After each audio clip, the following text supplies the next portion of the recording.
ও মামা, ঝুড়ি নিয়ে ছাদে কি করছো? ছাদে ড্রাগন ফল তুলতে এসেছি। কত ড্রাগন ফল হয়েছে গাছে। পেকে গেছে তো। কোনোটা কাঁচা রয়েছে রে।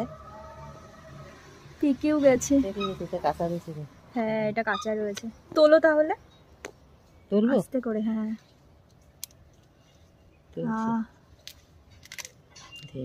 ওয়াও।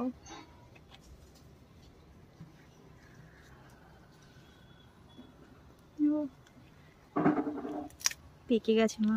হ্যাঁ, পেকে গেছে, সব পেকে গেছে। এইবার তো মনে হচ্ছে বেশি হয়নি। ও মা, সব ড্রাগন তোলা হয়ে গেছে? না, গাছে রয়েছে, ওই দেখ এখনো কাঁচা রয়েছে, তো এগুলো পরে তুলবো। হ্যাঁ, ওটা তো দেখে মনেই হচ্ছে কাঁচা। আর এই যে ফুল এসেছে গাছে, আবার হবে নতুন করে। আর এই কটা তুলেছো? হ্যাঁ, এই কটা তুলেছি। বাহ। এই যে গাছ থেকে নিয়ে এসেছি পেরে।